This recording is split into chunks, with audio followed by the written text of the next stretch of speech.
Gravando. Bom, boa noite a todas e a todos.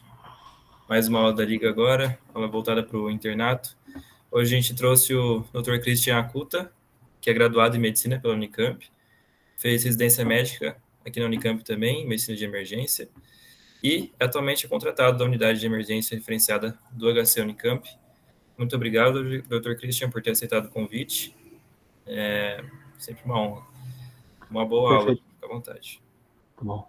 Então, pessoal, boa noite. Obrigado aí pela introdução. Então, para quem me conhece já no Pronto Socorro, eu sou o Christian. Para quem está vendo esse ritmo aqui da introdução de slide, está coçando a cabeça, não está sabendo muito bem interpretar, fica tranquilo que a gente vai conversar um pouquinho como abordar as taquiarritmias no Pronto Socorro, tá bom? Primeiramente, eu quero deixar um agradecimento, então, esse slide aqui, de algumas figuras, algumas coisas que eu preciso agradecer.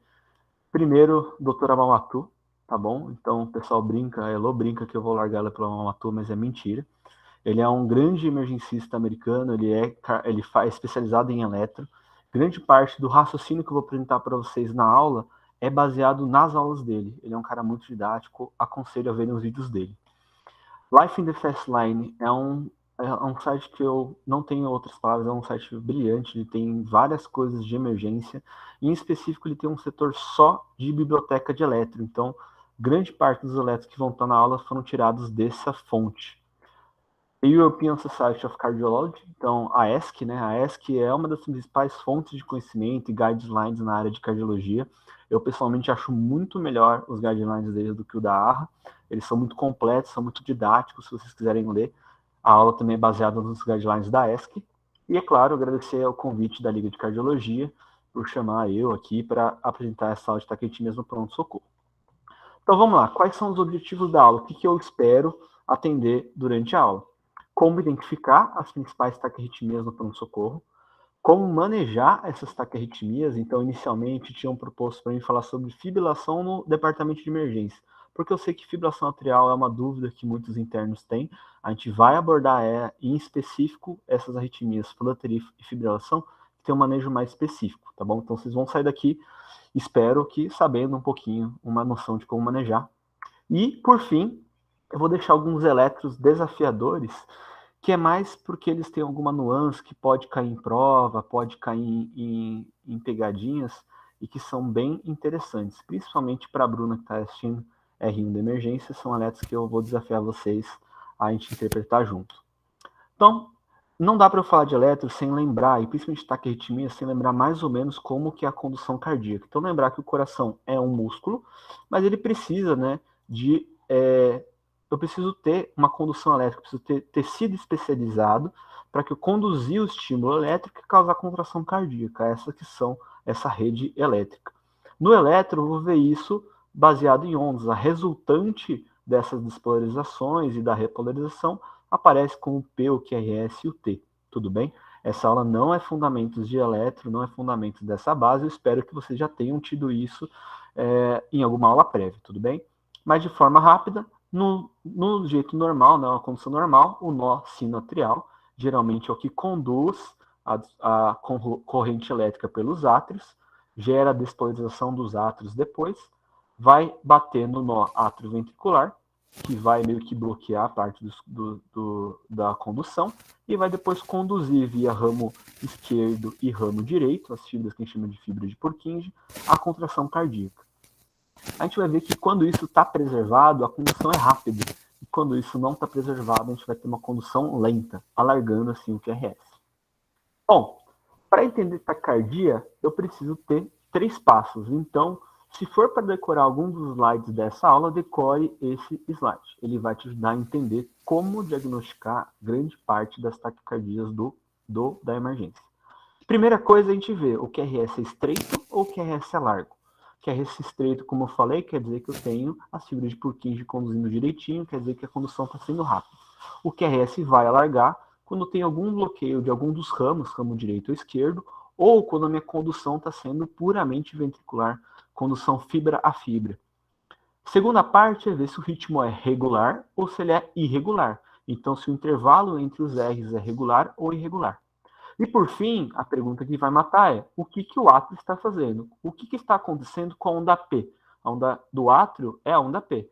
E se eu tiver essas 3 respostas, eu consigo determinar praticamente quase todas as arritmias que vocês vão ver no pronto-socorro. Vamos lá, então. Se eu tiver uma taquicardia que é regular, RR regular, e o QRS estreito, eu vou ter 3 principais possibilidades. Pode ser uma taquicardia sinusal, ou seja, eu estou tendo o nó sinusal conduzindo e ele vai gerar um QRS, e para ser sinusal, eu tenho que ter uma onda P de mesma morfologia.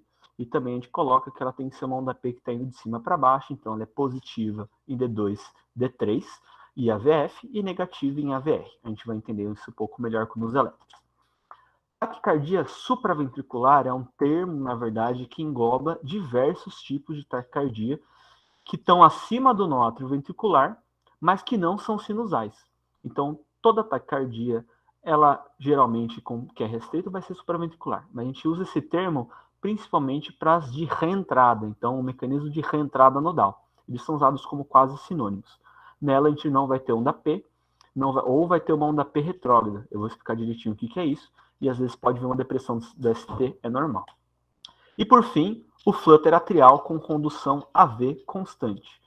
Essa é uma arritmia que geralmente eu tenho algum foco no átrio, que está conduzindo aí por volta de 300 batimentos. E quando a condução AV é constante, quer dizer que meu AV está lá bloqueando, né? Não vou deixar passar 300, mas ele vai deixar de forma cíclica passar algumas conduções para o ventrículo. Então eu posso ter uma condução 2:1, 3:1, a gente vai ver isso no eletro direitinho. Então, esses tipos, só de explicar as definições, vai ser difícil de entender. Eletro, a gente precisa ver. Então, primeiramente, está aqui um eletro de uma taquicardia sinusal. Christian, por que essa taquicardia é sinusal? É taquicardia porque a frequência está acima de 100.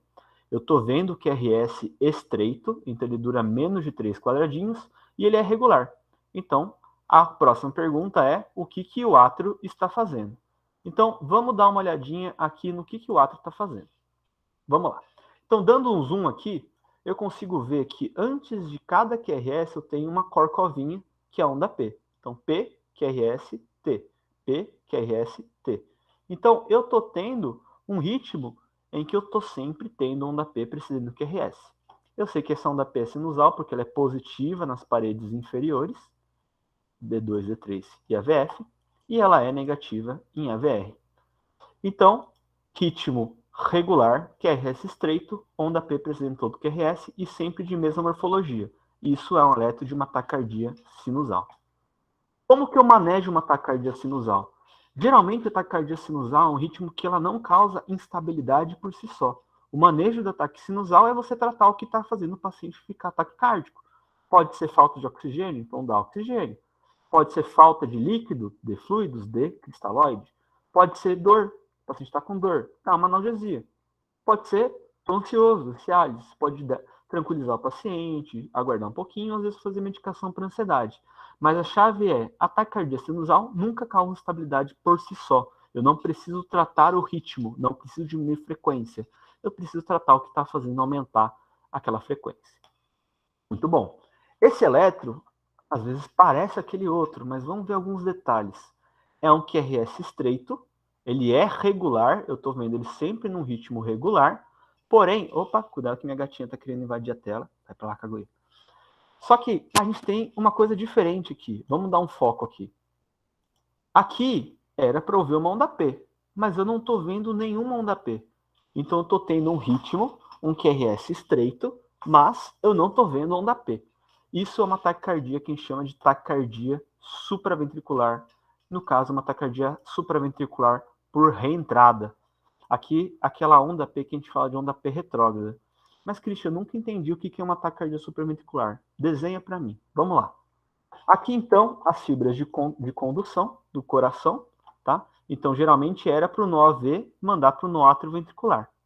Mas imagina que existe uma reentrada do nódo. Ele faz uma voltinha, ele volta para cá. Então tem uma fibra acessória, eu estou fazendo a condução entrar, fazer um looping. Então a condução ela vai vir aqui diretamente por essa via e não vai fazer o nó sinoatrial, não vai fazer onda P. Ela sempre vai reentrar nesse nó atrioventricular.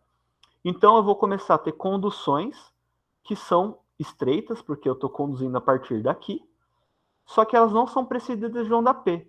E se a onda P aparece, às vezes ela aparece por uma condução retrógrada. Então ela vai aparecer depois do QRS.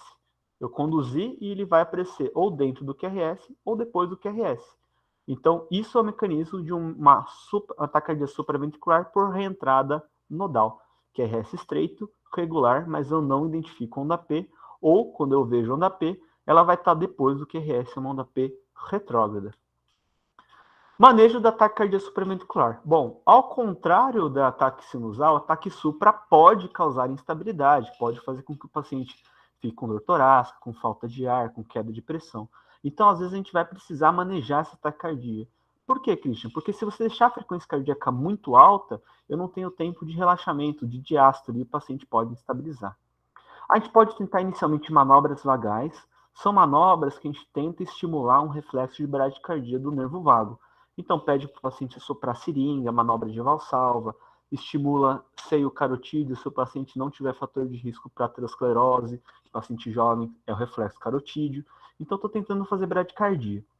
Caso não dê certo, a próxima medida que a AESC recomenda é fazer adenosina. A adenosina é uma droga que ela age diretamente no nó AV. Ela meio que reseta o nó atrioventricular. E ela meio que faz o coração, então, entrar em assistolia por alguns segundos. Ela dura muito pouco tempo. Eu estou tentando fazer meio que um reset. Eu vou fazer uma toxicidade do nó AV e aí o impulso vai voltar a vir do nó sinoatrial. Caso não funcione, o que a ESC recomenda, a gente pode tentar controlar a frequência cardíaca usando beta-bloqueadores ou bloqueadores de canal de cálcio. As duas medicações estão buscando diminuir a frequência cardíaca, assim como as manobras vagais. O nível de evidência delas é um pouco menor, é o nível de evidência 2A. Qual que é a medida que a gente tem que fazer, sempre guardar na memória? Cardioversão elétrica sincronizada. É fazer um reset do coração, mas dessa vez dando um choque. Qual que é a diferença dela em relação à desfibrilação? É porque eu estou vendo como está o ritmo cardíaco e quando eu aperto o desfibrilador, ele é sincronizado com a contração, para impedir que eu dê choque no momento errado. Então ele vai marcar o QRS, na hora que é para dar choque, não na hora que eu aperto e mantenho apertado, ele vai dar o choque na hora certa e reverter o ritmo cardíaco. A cardioversão elétrica é a única conduta que a gente tem para um paciente instável, tá bom? Então, o paciente está instável pelo ataque supra, tem que cardioverter. O paciente não está instável, eu posso tentar fazer manobra vagal, adenosina, às vezes beta-bloqueador, bloqueador de canal de cálcio, mas a cardioversão elétrica sempre também é opção nesses pacientes. Tudo bem? Vamos lá. Flutter atrial. Essa é uma arritmia que eu vou guardar um pouco mais de tempo, porque eu sei que é uma das que causam mais dúvidas. Espero poder tirar a dúvida de o que é um flutter atrial. Bom, o flutter atrial, então, é uma taquicardia de QRS estreito. Ela tem aqui um ritmo regular, tudo bem? No geral, os flutters atriais têm um ritmo regular. E o que é o flutter? O flutter atrial acontece porque eu tenho como se fosse uma outra via acessória. O mais comum é que seja entre a junção da veia cava e do átrio. Só que esse foco é um foco extremamente agressivo, é um foco que está extremamente contraído. E geralmente ele contrai a 300 batimentos por minuto. Esse foco vai aparecer na letra onde? Por meio de ondas, que elas são como se fossem ondas P's, né? Ondas P's, deixa eu achar aqui as ondas P's. Aqui, ó, uma onda P, uma onda P, uma onda P, uma onda P. Estão vendo essas ondas? Às vezes o nosso cérebro não está treinando a ver essas ondas, que a gente chama de onda F, porque elas são negativas. O flutter clássico ele é negativo em D2 e D3. Então a onda vem negativa, tá bom? Mas aí em V1, que é o melhor para ver as ondas F, ele é positivo. Então olha aqui eu mapeando as ondas do flutter. Deixa eu apagar aqui, ó. Então perceba que eu tenho o átrio num ritmo por volta de 300. Sempre que eu tiver isso, suspeite que eu tenho um flutter atrial, tá? Então, flutter atrial, QRS estreito, esse aqui é um ritmo regular, e aqui o átrio está conduzindo numa frequência de 300, é uma onda F, porque eu tenho esse foco aqui que está fazendo condução para o nó AV a 300 batimentos por minuto. Só que o nó AV, ele é um nó que meio que bloqueia, ele não vai deixar a frequência do ventrículo chegar em 300. Se ele bloquear certinho, olha, a cada 2 contrações que você me der, eu vou contrair uma, então a cada 2 que você me der, eu contrair uma, a gente tem um flutter 2 para 1. Eu tenho um flutter que eu tenho 2 ondas F para um QRS, 2 ondas F para um QRS. Então, isso aqui é um exemplo de um flutter 2 para 1. Se eu tivesse um flutter 3 para 1, eu teria 3 ondas P e um QRS. Então, a frequência daria de 100. Deu para entender mais ou menos como é o flutter? Então, o flutter atrial é isso. Diferente da ataque supra, eu tenho um foco lá no átrio que está contraindo a 300 batimentos. Se a condução for constante, ele vai ter 2 para 1 ou 3 para 1, a frequência vai ser múltiplo de 300, 150 ou 100. Por que, Christian, que a gente fica tão paranoico em tentar achar um flutter? Aqui também é um flutter atrial, também é um exemplo de flutter atrial. Deixa eu tentar achar meu mouse aqui. Espera aí, aqui achei meu mouse. Flutter atrial, eu estou vendo aqui, ó. Opa, volta, desculpa, perdão, até falha técnica. Flutter atrial, e eu vejo aqui, ó, onda P, onda P, onda P, onda P, tá vendo? Eu tenho aqui um flutter também, 2 para 1, 2 ondas Fs, né, para uma contração de QRS. Por que a gente tem que ser tão paranoico buscando o flutter atrial? Porque o flutter é uma arritmia que ela não responde bem à medicação. A única conduta que eu posso fazer nesse paciente é cardioversão elétrica, ele só vai responder a choque. E um cuidado, principalmente para quem está no internato, residentes também, se tiver algum residente fora, Bruno, assistindo, lembrar que o flutter atrial, assim como a FA, é uma arritmia que é muito potencialmente associada à formação de trombos dentro do átrio. Então, o paciente pode fazer algum AVC na hora que o cardioverter. Então, a cardioversão ela é segura se o paciente tiver com flutter sabidamente a menos de 48 horas. Se ele tiver a mais de 48 horas, lembrar que a gente sempre tem que fazer a anticoagulação desse paciente. Tudo bem? Christian, o paciente está instável. Então, cardioverte o paciente, ele precisa ser cardiovertido e já iniciar uma anticoagulação plena por pelo menos 4 semanas. Esse score aqui que eu coloquei é principalmente para quem está no final do internato, para quem está na residência, porque isso cai muito em provas de residência. O CHA-2-VASc é o score que a gente usa tanto na fibrilação atrial quanto na FA, para ver se eu vou anticoagular meu paciente após um episódio de FA ou de flutter. Se ele der um valor acima de 1 em mulheres, ou valor acima de 2 em mulheres, ou valor acima de 1 em homens, é indicado anticoagulação em todo o paciente. E a ablação é um tratamento definitivo do flutter, é meio que queimar aquela via acessória.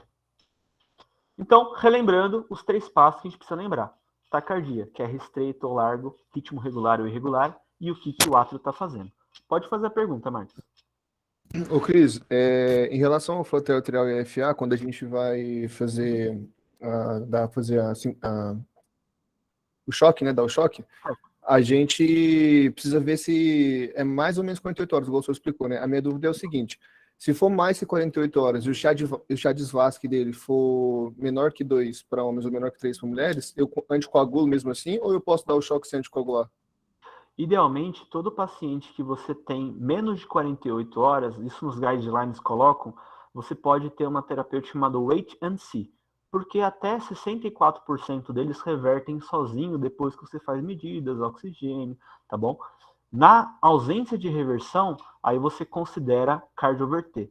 Todo paciente que você cardioverte, independente do CHA-2-VASc, você precisa anticoagular.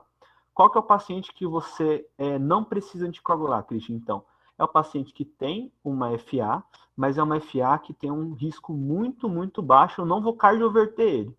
Nesse paciente você não precisaria, ele não estabilizou, por exemplo. Nesse paciente você não precisaria entrar com anticoagulação, tudo bem? Mas por regra geral, é muito raro um paciente ter um CHA-2-VASc baixo, tá bom? Geralmente, grande parte dos pacientes com flutter e com FA vão sair com anticoagulação no pronto-socorro, tudo bem? Bom, taquicardia em 3 passos, então, que é restrito ou largo, ritmo regular e irregular, e o que o átrio está fazendo. É isso que vai responder o tipo de arritmia. Próximo passo, taquicardias irregulares com QRS estreito. Quais são as hipóteses? Uma delas é o flutter novamente. Só que imagina que nesse flutter, o nó AV, ele não está bloqueando exatamente 2 para 1. De vez em quando ele está 2 para 1, de vez em quando ele está 3 para 1. Então, é um flutter com condução atrioventricular variável. Esse que é o significado do nome, tudo bem?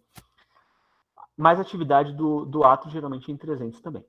Fibrilação atrial é a principal arritmia no adulto, tá?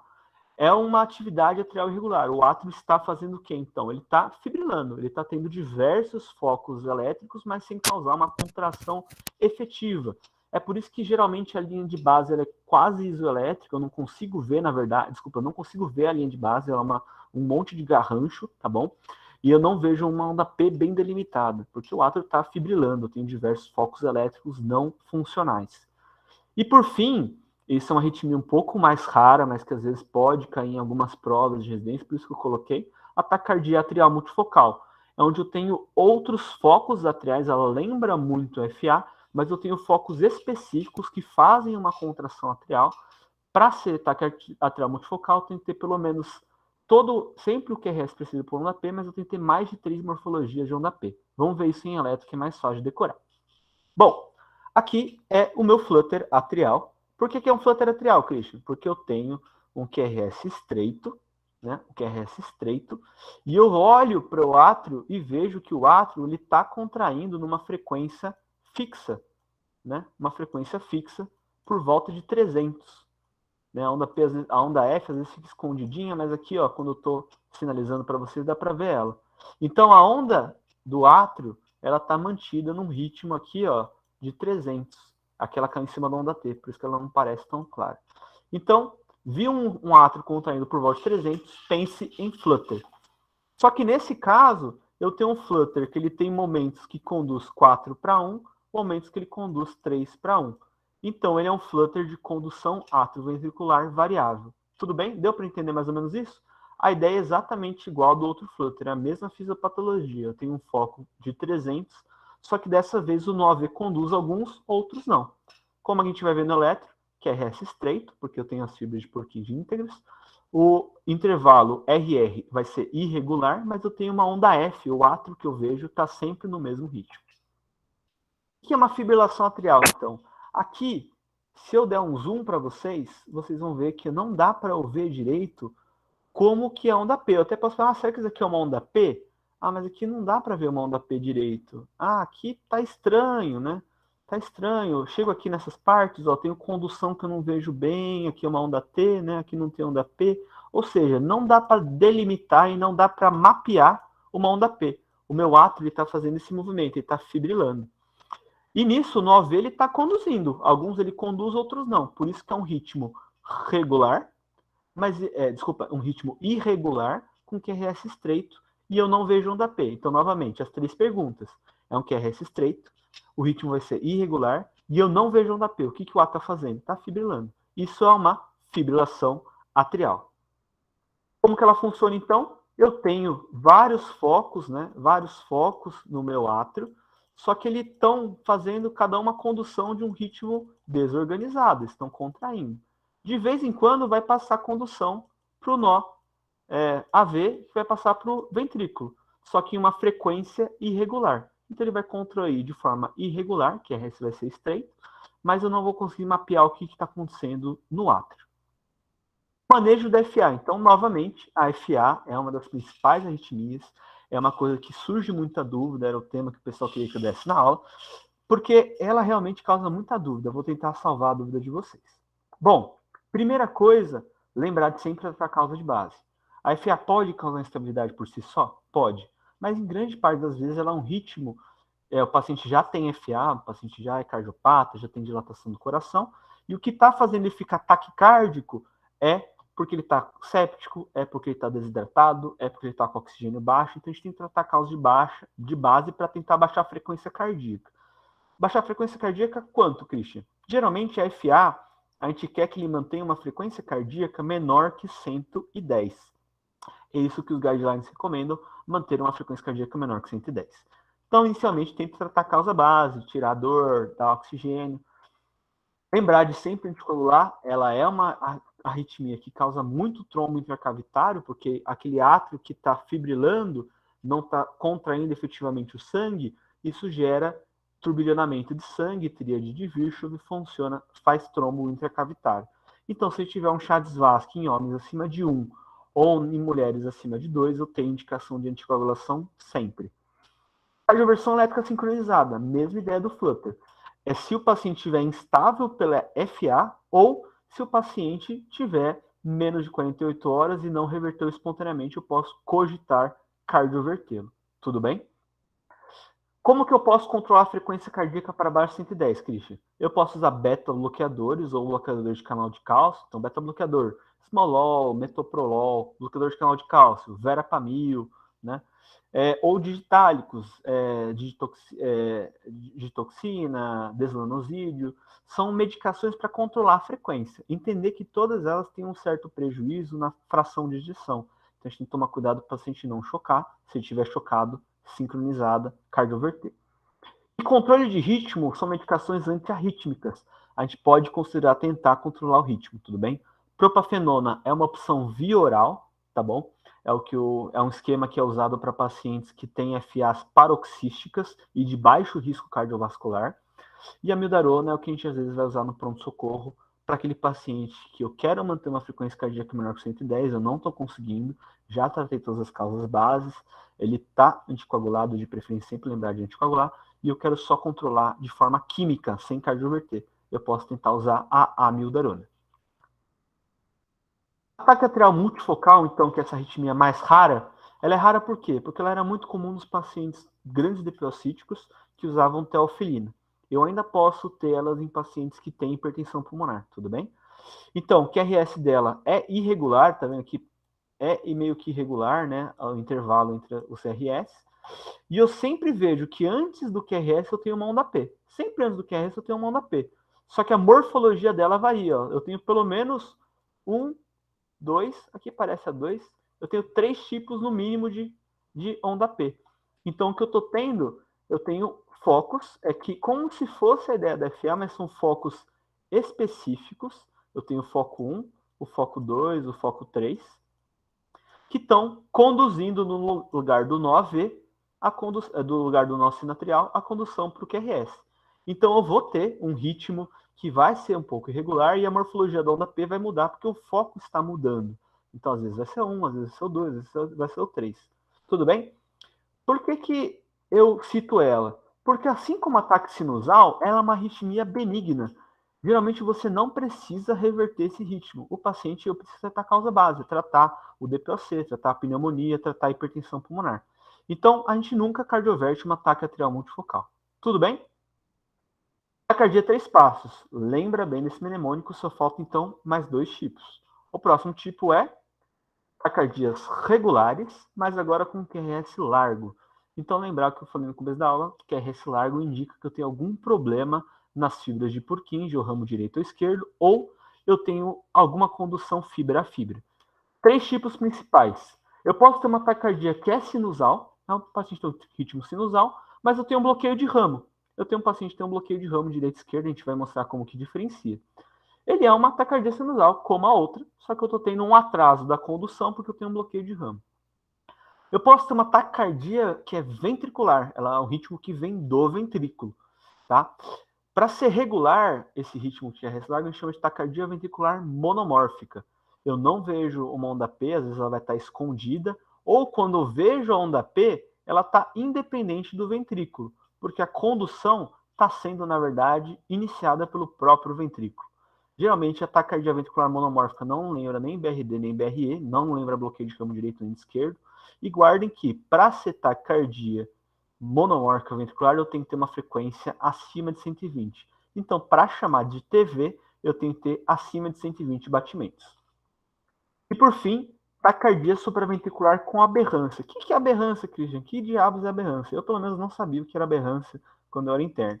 A aberrância nada mais é do que falar que é um paciente que tem uma taquicardia supraventricular, mas ele já tem um bloqueio de ramo. Ele tem um bloqueio de ramo direito ou tem um bloqueio de ramo esquerdo.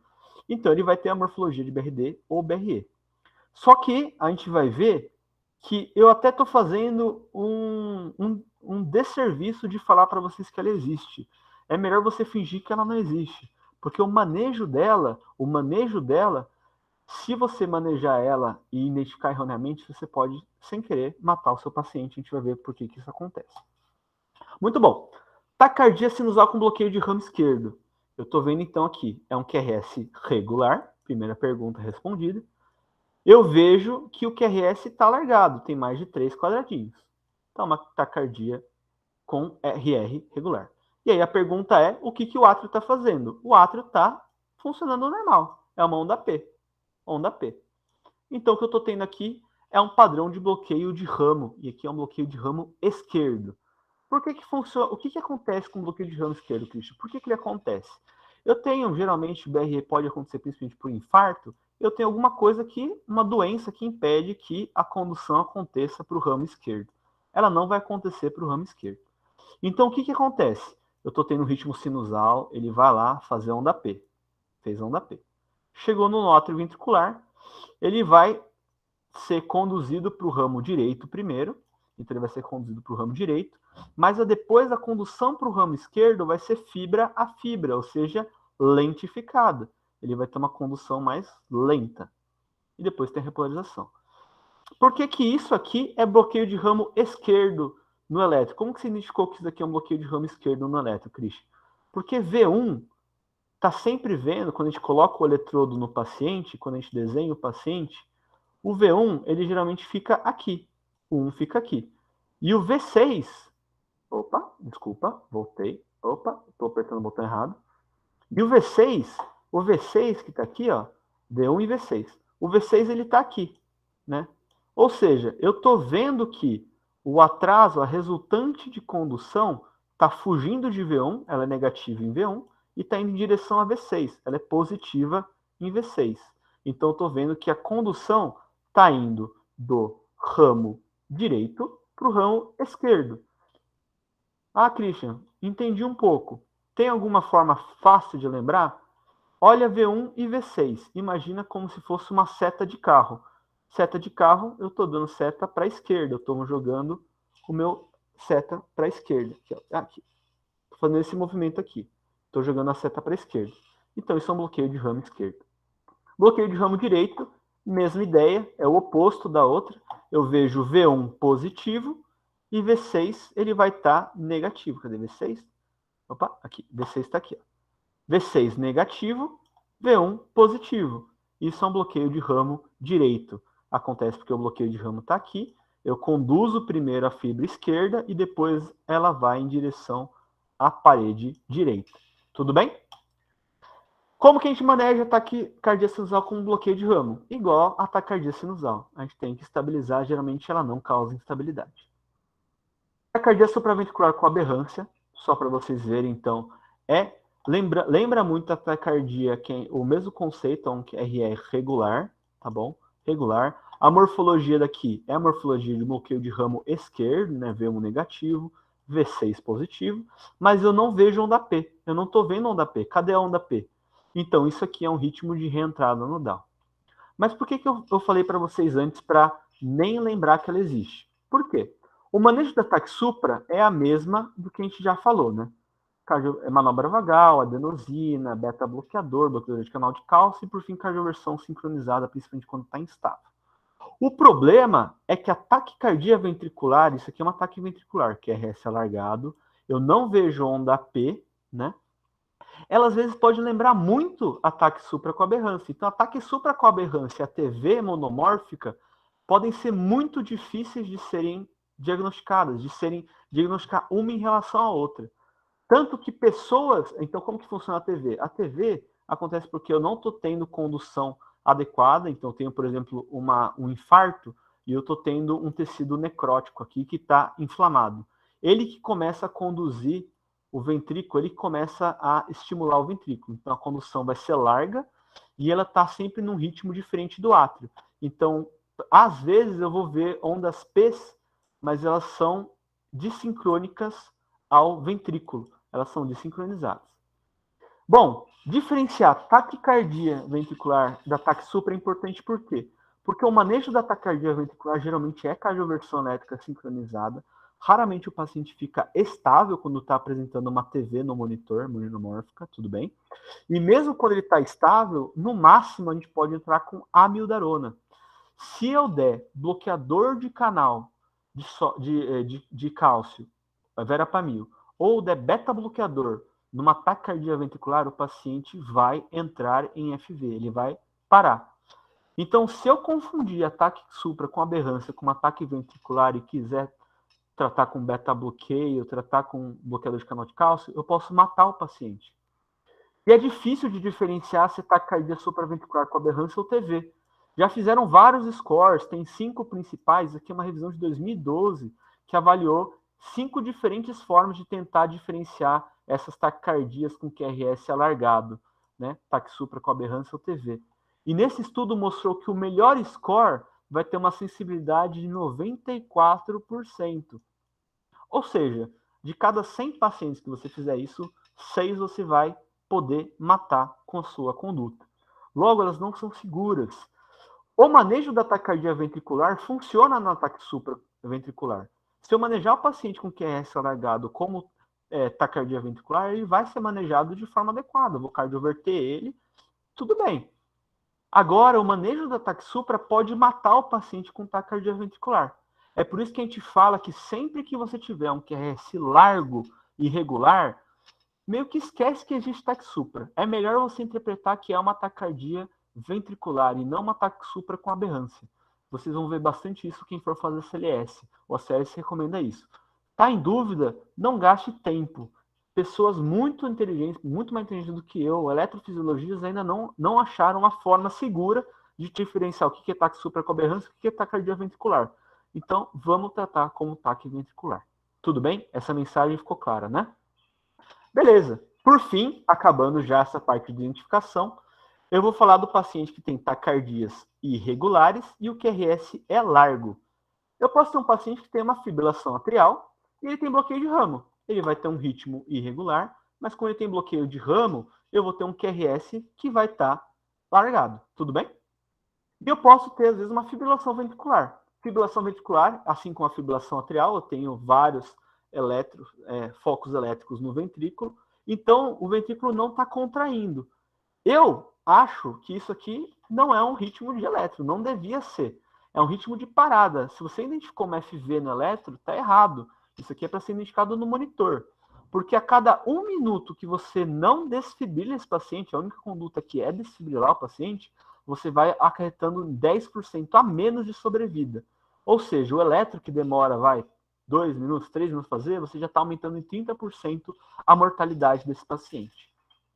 Isso aqui é um eletro de um paciente que tem uma FA, né, eu não vejo bem a linha de base, e ele tem um bloqueio de ramo esquerdo, então tem uma FA com bloqueio de ramo. O manejo vai ser igual ao da FA, tá bom? Isso aqui é um eletro muito comum, ter um paciente que tem FA e tem um bloqueio de ramo, tá? Porque ambas são comuns em pacientes isquêmicos, tudo bem? Manejo é o mesmo manejo que a gente falou já da FA. Lembrar de tratar a causa base, lembrar que precisa anticoagular o paciente com flutter e com fibrilação atrial, tudo bem? E se for cardioverter, sempre segurar que o paciente tem menos de 48 horas, porque se for indeterminado, eu primeiro tenho que anticoagular esse paciente ou fazer um eco transesofágico para ver se não tem trombo no átrio, tudo bem? Isso aqui é um eletro que não devia existir, mas é o eletro de uma fibrilação ventricular. Então, o que é isso? Eu estou vendo que eu não consigo determinar bem o ritmo do ventrículo. Ele está totalmente zoado. Eu tenho amplitudes oscilantes, tem momentos que eu praticamente não tenho condução elétrica. Isso aqui era para ser um ritmo para ver no monitor. Se você viu, por acaso, um ritmo desse, o que você tem que fazer? Primeira coisa, checar se tem pulso. Tá? Por quê? Porque às vezes isso aqui pode ser um artefato quando o eletrodo saiu. FV não é para ter pulso. Se o paciente tem pulso, não FV. É algum problema no cabo, no ganho, na derivação. Então, checa pulso. Não tem pulso, já inicia desfibrilação cardíaca, dá choque no paciente. Começar compressão logo em seguida, tudo bem? Ou enquanto você carrega, lembrar de reanimar cardiopulmonar, tudo bem? Fibrilação ventricular é ritmo de parada, não é para ter tempo para pensar. Identificou esses QRS largados que estão muito estranhos, desfibrila o paciente, reanima o paciente, tudo bem? Então, são aqueles passos. A gente falou sobre as principais arritmias do pronto-socorro. Eu só preciso de 3 perguntas. QRS é estreito ou largo? Ele é regular ou irregular? E o que o átrio está fazendo? Olhem as ondas P's, busquem ondas P's, busquem ondas F's. Tendo isso em mente, vocês vão ter o diagnóstico de todas as principais taquiarritmias do pronto-socorro. Tudo bem? Manejo geral, então, eu falei dos manejos de cada uma, mas eu vou trazer para vocês a fonte do ACLS, que alguns usam como referência, mas lembrar que ele é, na verdade, um curso, né, para a gente lembrar. E o que o ACLS fala? Sempre ver se o paciente tem, então, taquicardia, geralmente as instáveis vão ter frequência acima de 150. Primeiramente, buscar e tratar a causa base. Isso é mandatório em toda taquicardia. Ver se ele está protegendo via aérea, ver se ele está precisando de oxigênio, colocar no monitor cardíaco e identificar o ritmo. Agora vocês aprenderam mais ou menos como identifica.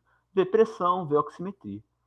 O paciente está instável, está hipotenso, tem alteração do estado mental, sinais de choque, tem desconforto torácico que lembra isquemia, está com sinais de insuficiência cardíaca, edema pulmonar. Se ele estiver instável, independente da causa, cardioversão elétrica sincronizada. Tem que cardioverter, que é o ritmo de FA, que é o ritmo de flutter instável, táxi super instável. Esse paciente precisa cardioverter, tudo bem? Ele fala para considerar a adenosina se for um paciente com... Mas esquece isso. Está instável, cardioversão elétrica sincronizada. Vou até apagar aqui, não considere isso. Instável é cardioversão, ponto. Não é para sofrer. Segunda parte é, bom, não está instável, Christian, está estável. O QRS é largo? Tem mais de 3 quadradinhos? Cada quadradinho tem 0,4, tá? 0,04. Bom, é um QRS largo. Beleza. Considerar a adenosina se for regular e monomórfico. Ele está te falando da taquicardia supraventricular com aberrância. Ah, Christian, você me falou que é pecado falar que essa taquirritmia existe.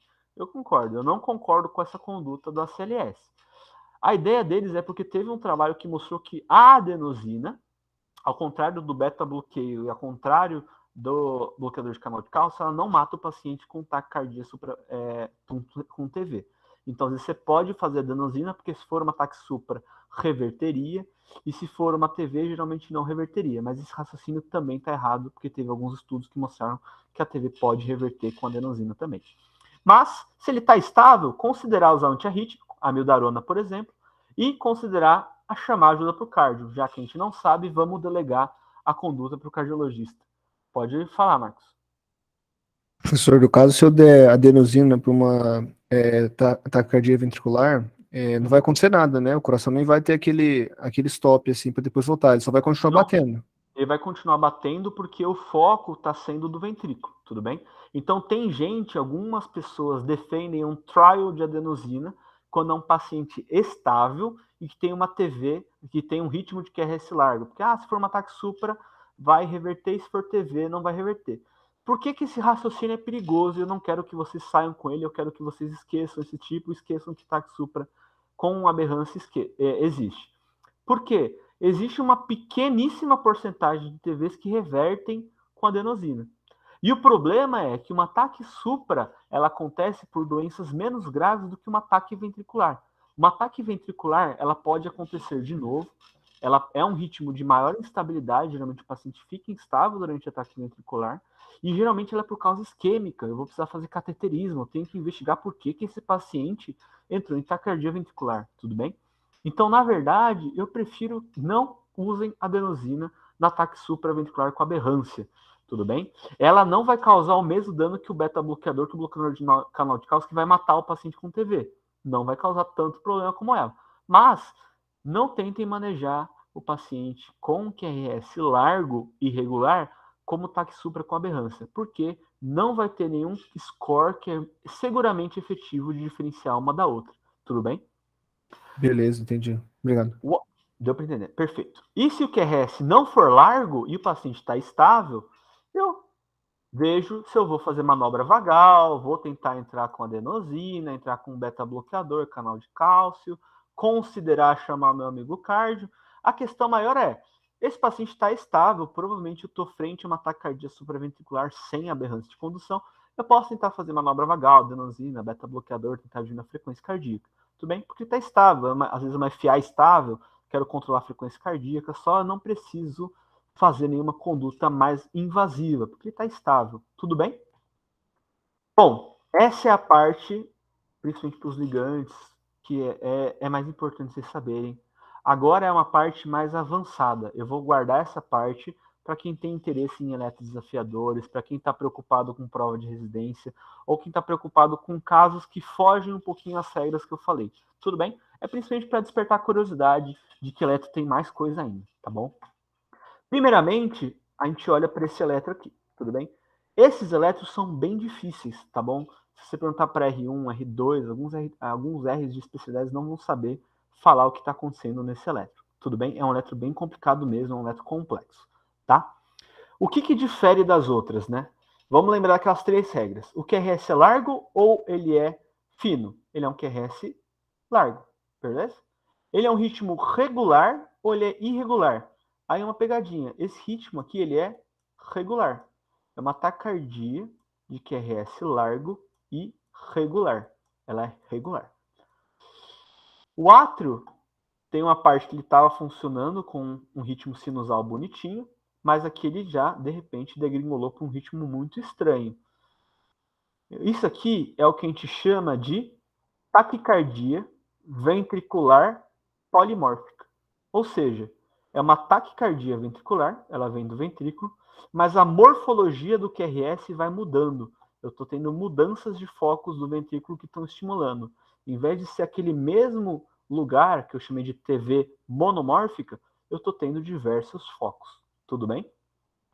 Pergunta mais avançada ainda é que existem 2 tipos de taquicardia ventricular polimórfica. Tudo bem? Uma delas pode acontecer no infarto, com uma TV monomórfica, o manejo vai ser igual da TV, tudo bem?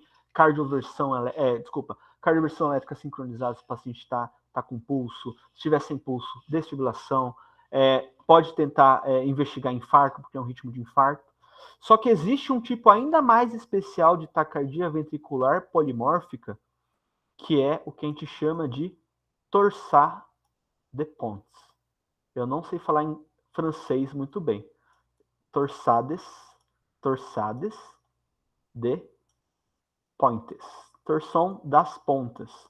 Porque foi descrita por um francês que falou, cara, parece que a pessoa pegou o eletro e torceu. Parece que ele torceu o eletro. Então, isso aqui é uma torsade de Pontes. Por que eu sei que é um torsade de Pontes, Christian? Porque o torsade de Pontes é o tipo de taquicardia ventricular polimórfica que acontece no paciente que tem alargamento do intervalo QT. Se a gente corrigir o QT desse paciente, o QT está largo. Tá, Christian, você falou dessa arritmia legal, é uma taquicardia louca, mas por que você está falando isso? Só para mostrar o eletro dele? É porque a torsade de Pontes tem um tratamento específico. Você não deve manejar uma torsade de Pontes como você maneja uma taquicardia ventricular. Porque se você entrar com amiodarona, lidocaína, beta-bloqueador, esse paciente vai morrer. Porque a amiodarona, a lidocaína, ela vai alargar ainda mais o QT, que foi a causa da torsade de Pontes. Então, se você alargar mais o QT, o paciente vai entrar em fibrilação ventricular. Então, por que eu citei isso? Principalmente para os residentes ou para o pessoal do sexto ano que vai começar a atender logo mais. Porque, frente a uma taquicardia ventricular polimórfica que tem QT alargado, a única conduta que eu posso fazer para impedir que ele entre é magnésio, tudo bem? E evitar drogas que alargam QT. Evitar antipsicótico, evitar ondansetron, tudo bem? Porque quando alarga o QT, que começa a arritmia. É na hora que o QT alarga que a arritmia começa. Tudo bem? Então, esse é o primeiro eletro desafiador que vocês vão ver em algumas provas. Não sei porque, já vi caindo em questão de prova. A pegadinha é essa. É a torção das pontas. A conduta que eles vão pedir para você é magnésio e afastar medicações que alargam QT, entre elas a amiodarona. Senão o paciente morre. Ô, Cris, eu posso fazer uma pergunta sobre torsades? Pode. Se for por intoxicação, eu posso fazer a alcalinização da urina? A alcalinização da urina ela vai ser mais efetiva em intoxicações que causam acidose, tudo bem? Ou em algumas intoxicações específicas que a gente vai citar, dica, spoiler, um dos eletros é uma intoxicação, tudo bem? Mas a torsade de Pontes, por definição, ele não responde tão bem a bicarbonato, tá bom? Por quê? Porque o que geralmente alarga QT de eletrólito, né? Geralmente o que alarga QT é falta de potássio, então a hipocalemia pode gerar QT alargado, hipomagnesemia e hipocalcemia. Então são os 3 principais íons, e nesses o bicarbonato não ajuda em nada, tudo bem? Ela, então, não é uma arritmia vinculada a pH ou vinculada ao sódio. Ela está geralmente vinculada a magnésio, cálcio, potássio ou qualquer medicação que alarga o intervalo QT. Tudo bem? Tudo bem, professor. Não tem uma evidência boa. Eu já vi pessoal citar, mas não tem evidência boa, torçadepom ou alcalinização no paciente. O que você tem que fazer é evitar drogas que alargam QT. Tá bom? E o gluconato de cálcio? O gluconato de cálcio ele pode ter evidência, tem gente que usa como protetor de membrana, mas ele não vai ser bom se o paciente não tiver cálcio baixo. Se não tiver hipocalcemia, não vai estar ajudando muito nesse tipo de arritmia, tudo bem? O gluconato vai ser muito bom em outro tipo de arritmia, tá bom? Aquela O próprio hiperpotassemia, magnésio né? tem uma evidência baixa, viu? O magnésio tem uma evidência baixa também, tá? É mais porque, como tem associação de hipomagnesemia com a torsades, aí a gente acaba colocando ela como tratamento. Mas bem? então eu faria só o magnésio ou eu faria tipo assim, magnésio, gluconato? Você pode fazer o gluconato não vai fazer problema para o paciente, Tá. mas o que você precisa mandatoriamente é evitar que o paciente alargue o QT. Então, tirar Beleza. todas as drogas que alargam o QT desse paciente. Tudo bem? Beleza, valeu, Cris. Imagina. Bom, isso aqui é um outro eletro. Esse é um eletro que já vi cair em prova de título de cardiologia, então espero que não caia em prova de residência. Mas eu vi cair uma vez em uma prova de concurso médico. Quem for prestar concurso médico, às vezes esse eletro cai. Tudo bem? Então vamos interpretar novamente com aquilo que a gente mandou. Ele é um eletro que eu vejo um QRS que é regular ou irregular? Ele é irregular. Se a gente for pegar aqui, ó, ele é irregular, né? QRS irregular. Pegando aqui, ó, mapeando o QRS, ele é irregular. Ele é um ritmo de QRS irregular, mas estreito. Eita, o que está acontecendo então? QRS irregular e estreito. Isso lembra fibrilação atrial, porque eu não estou vendo onda P. Então isso aqui é, na verdade, uma FA. Isso aqui é exatamente o que a gente falou. É um QRS estreito, irregular, não vendo onda P. Só que isso aqui é uma FA no paciente que tem um mecanismo que a gente chama, a síndrome é chamada de Wolff-Parkinson-White, que é um mecanismo de reentrada, um mecanismo de uma via acessória. Então, o que acontece? No Wolff-Parkinson-White, eu tenho uma via que vai direto, meio que vai direto pro nó, para a condução das fibras de Purkinje. Imagina que eu tenho uma via aqui. É por isso que no Wolff-Parkinson-White, que é esse ritmo, uma via acessória, a gente fala que ele faz um PR curto. Porque rapidamente o impulso, ele meio que corta a talha e vai direto para o nó atrioventricular. Por que ela é perigosa? Porque se esse paciente entra em FA, por algum motivo, ele ficou taquicárdico, entrou em FA, o nó AV, por mais que ele tente bloquear, eu tenho uma via que está conduzindo rapidamente. Então eu faço uma FA, mas em ritmos extremamente altos, com morfologias que mudam. Então isso é uma FA de Wolff-Parkinson-White.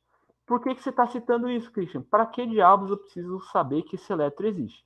Primeiro que ele é um eletro bem típico, tá? É difícil outras arritmias fazerem isso. Às vezes você pode confundir isso, por exemplo, com uma torsades, com uma FV. Não estaria errado, porque a conduta vai ser igual. A conduta é cardioversão elétrica sincronizada.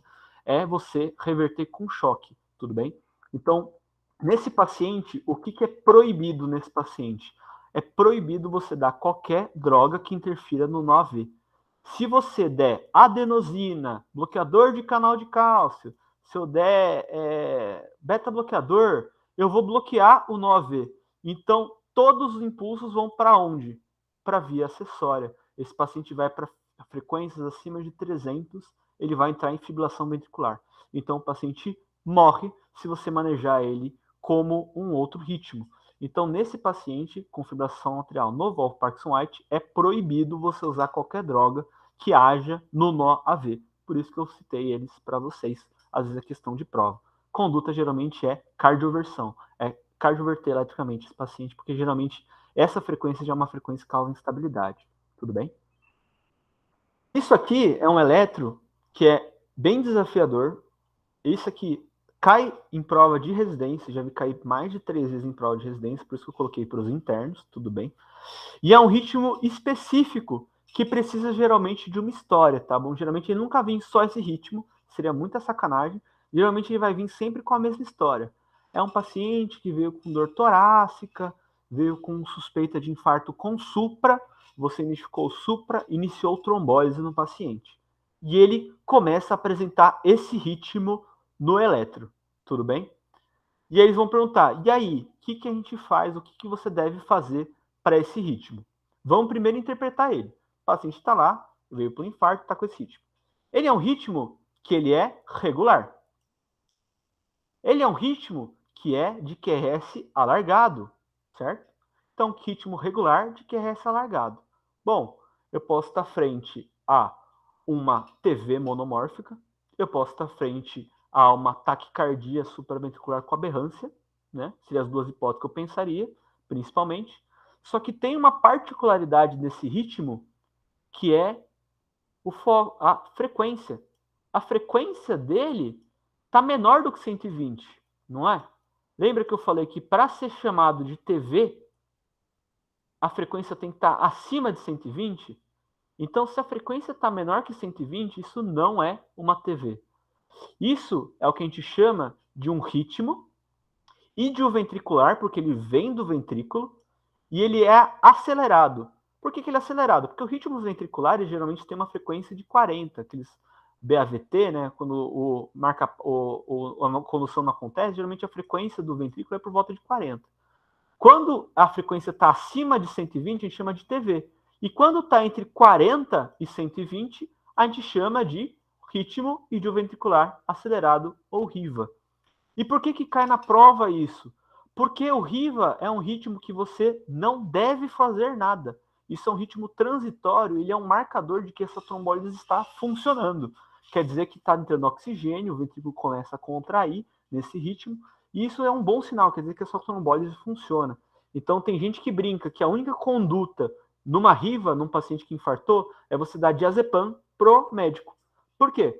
Porque se você... Esse ritmo geralmente dura segundos, mas se por infortúnio esse ritmo durou mais tempo, durou alguns minutos, o bastante para alguém fazer o eletro e desesperar, achar que é uma taquicardia ventricular, o paciente infartou, está com uma TV, vamos cardioverter, vamos fazer beta-bloqueador, você pode acarretar danos para um paciente que estava em curva de melhora.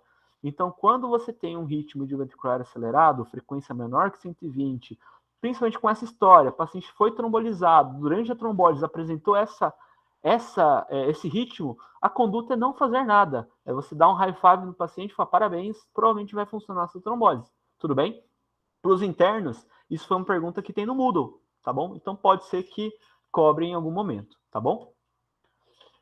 Por fim, 2 eletros extremamente desafiadores, tá bom? Eu garanto para vocês que tem muita gente que esses eletros não vão saber, tá bom?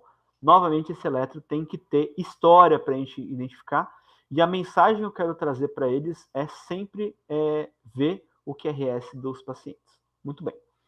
Isso aqui é um ritmo, então, que a história é um paciente que foi encontrado desacordado, trazido pelo SAMU, por uma possível tentativa de suicídio.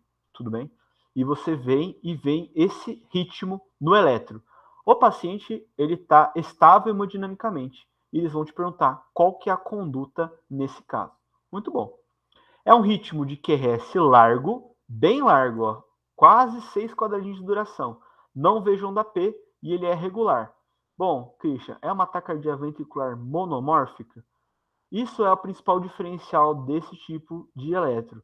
Mas com toda essa história que o examinador vai te contar ou você vai ter que ver, a gente tem que pensar em intoxicação, tudo bem? É específico, mas isso aqui é uma intoxicação por tricíclicos.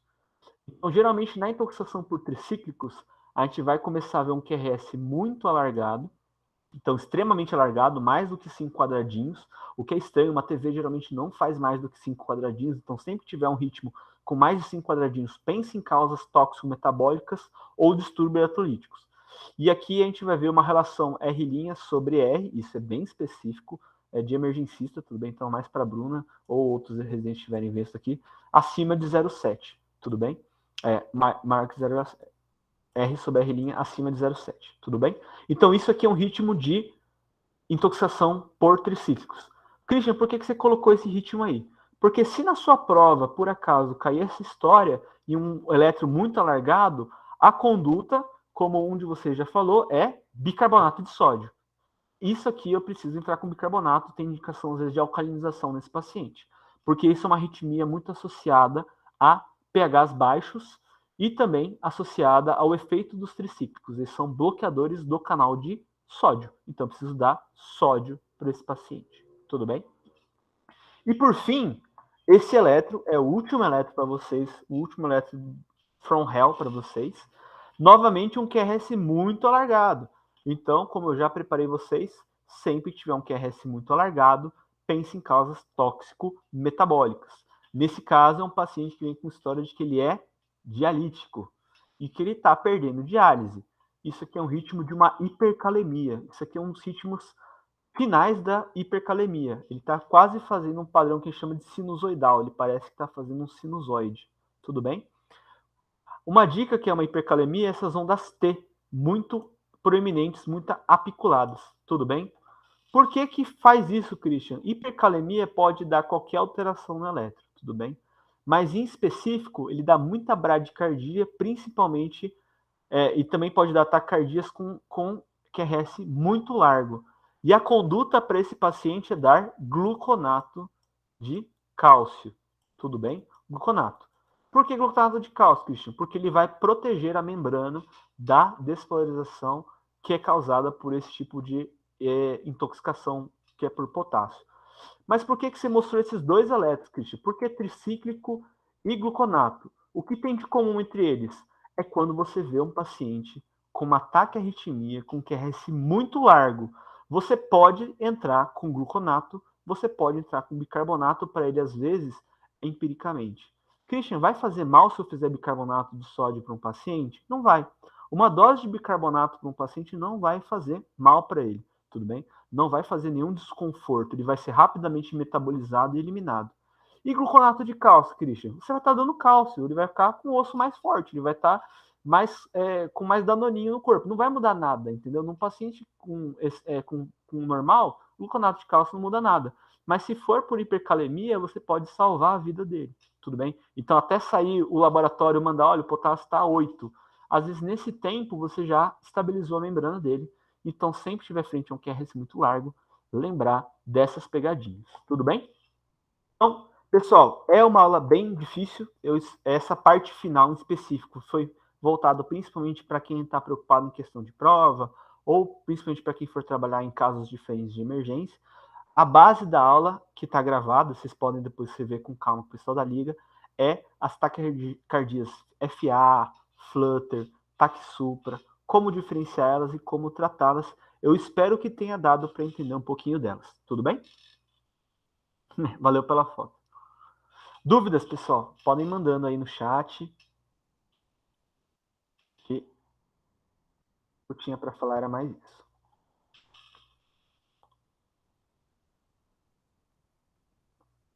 Muito obrigada, professor. Foi ótimo. Perfeito. Obrigado, professor. Muito boa aula, tema muito complexo. Uhum. Perfeito. É até difícil falar de toxicologia com a Yasmin, porque a Yasmin é uma das maiores toxicologistas do HC, né? Ela mora no Ciatox, praticamente toda Que vez. palhaçada, Então, professor. Fazendo bullying já, né? Depois, pessoal, releiam, vejam essa aula de novo, tá? Porque eu sei que é muita informação. Mas guardem essas 3 regras. QRS, se é estreito ou largo, ritmo se é regular ou irregular, e sempre buscar o que o átrio está fazendo. Se vocês analisarem isso com calma, eu prometo para vocês que fica muito mais fácil identificar as taquicardias que vem no pronto-socorro. Tudo bem? O manejo de cada uma é coisa que vai ter que revisar sempre, tá bom? Sempre revisar. Alguma dúvida?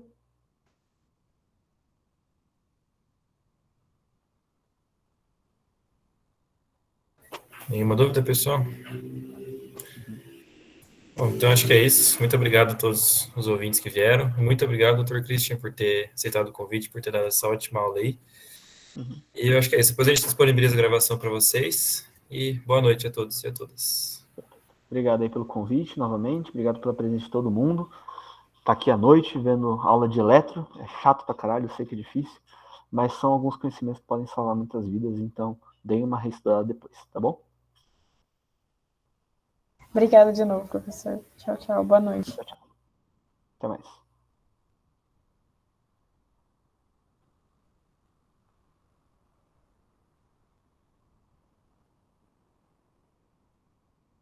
Falou, Murilão. Posso fechar aqui? Falou.